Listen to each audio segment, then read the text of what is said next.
Connectez-vous à Padlet.com. Vous devez vous identifier soit en créant un compte, soit avec un compte déjà créé. Pour créer un compte, cliquez sur Inscription. Vous pouvez vous connecter à l'aide d'adresses déjà existantes, Apple, Google, Microsoft, ou d'utiliser une adresse courriel de votre choix. Vous saisissez votre adresse email, votre mot de passe. À partir d'ici, vous pouvez choisir l'offre basique qui offre 3 Padlets uniquement, mais vous pouvez créer d'autres Padlets avec d'autres comptes. Faites attention, 10 mégaoctets par fichier uniquement. Donc cliquez sur Choisir. Faisons un tour d'horizon de ce qui est proposé au départ. Créer un Padlet, c'est tout simplement le bouton pour commencer. Rejoignez un Padlet, ça veut dire vous pouvez tout simplement donner l'adresse d'un Padlet ici, que vous avez repéré déjà sur le net. Vous avez une galerie qui propose des Padlets déjà effectués par d'autres utilisateurs et vous pouvez toujours prendre l'option payante. Quelle est la procédure? Pour créer un Padlet, on clique ici sur Créer un Padlet. Plusieurs types de Padlets sont proposés, mur, toile, flux, etc. Pour savoir la meilleure possibilité, la meilleure offre pour le Padlet que vous souhaitez réaliser, il suffit de cliquer sur Prévisualisation. Vous avez ainsi une idée de comment sera votre Padlet. Choisissons pour l'instant le modèle mur, simple, choisir. Vous démarrez votre Padlet et il n'y a rien. Dans ce cas-là, vous allez tout simplement avoir quelques conseils au départ. Ce mur virtuel, vous devez le paramétrer. C'est valable pour l'ensemble des formats proposés. Vous allez sur la roue dentée, vous donnez un titre à votre Padlet ici, vous donnez les consignes de votre Padlet, vous pouvez ajouter ou pas une icône de votre choix ici, soit vous allez ajouter, alors vous pouvez chercher une image sur internet et vous allez avoir des images qui vont correspondre, ou bien encore vous pouvez aller chercher une image directement, soit vous connaissez déjà l'image, par exemple ici je clique sur l'image du logo Greta CFA, je fais copier l'adresse du lien, je reviens ici et je colle mon lien et j'aurai ici, le logo Greta CFA, il ne sera pas pris en entier, ne vous inquiétez pas. Ici, on peut personnaliser l'adresse du Padlet. Ici, vous avez donc le site, vous avez le compte, et ensuite, vous pouvez ici personnaliser GSA, Greta CFA. Vous pouvez, sur les papiers peints, choisir tout un tas de possibilités, soit des couleurs franches, soit encore des textures de votre choix, et tout ceci se mettra ici, ça va de soi. Ou bien encore, vous pouvez ajouter l'image de votre choix ici. Toujours la même chose, soit vous recherchez une image en ligne, soit vous mettez en ligne depuis votre ordinateur, soit encore vous avez repéré une image, quelque chose qui vous plaît bien, vous collez votre image ici, soit vous prenez une photo, soit vous faites un joli dessin vous-même, vous sauvegardez et cela deviendra l'arrière-plan de votre Padlet. C'est au choix, voyez bien que c'est assez facile. Ensuite, vous pouvez ajouter des images, donc vous voyez, donc vous avez l'embarras du choix.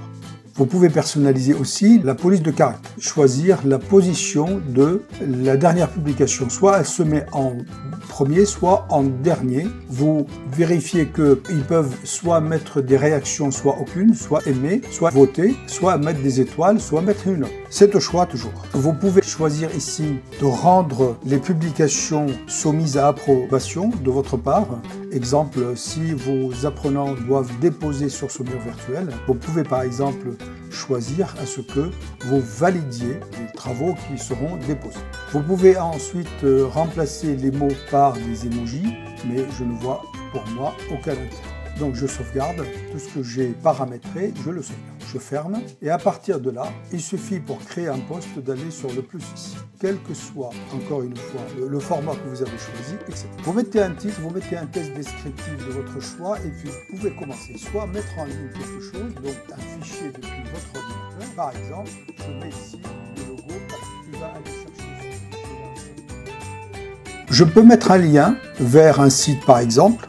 Ici, je vais coller et il va aller chercher tout simplement le site Greta CFA, il va me le mettre là. Je peux ici faire une recherche dans Google. Je cherche des choses, des vidéos, des images sur des continuités pédagogiques, des vidéos, des gifs, des audios ou bien sur le web au sens général du terme. J'ai trouvé par exemple ceci sur Eduscol, il suffit que je le prenne et le mets aussitôt ici. Je peux aller chercher une image sur ma caméra et puis je peux la sauvegarder. L'image que j'ai capturée sera mise ici. sur les 3 petits points ici, vous pouvez ajouter. On a déjà vu ce qui était déjà proposé, donc les 4 premiers qui étaient ici. Vous pouvez, depuis votre caméra, c'est-à-dire vous filmez tout simplement. Donc vous autorisez votre webcam et vous prenez ce que vous souhaitez, vous le mettez ici. Ensuite, vous pouvez enregistrer une voix. Voilà, j'enregistre comme un magnétophone. Une fois que j'ai fini, je sauvegarde. Et le son, ça peut être une consigne donnée aux apprenants.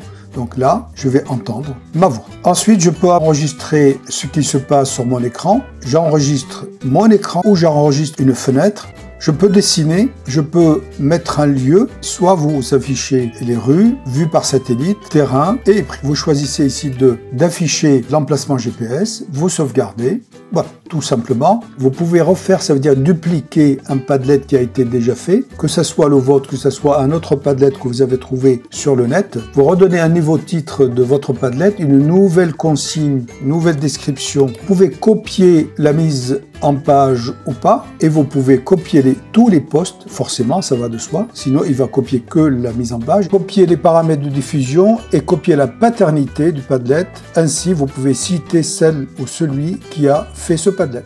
Dès que vous avez fait ça, vous faites valider. Donc vous voyez ici que vous avez 2 Padlets à présent, un Padlet avec le titre et un Padlet avec le nouveau titre. Une fois que vous avez des Padlets, vous pouvez soit les archiver, soit les supprimer ici, avec les 3 points qui se trouvent là. On n'a pas encore vu ces 3 petits points ici qui sont là, qui sont très importants. À partir de là, vous pouvez aussi le dupliquer. Vous pouvez inviter des personnes à collaborer avec vous.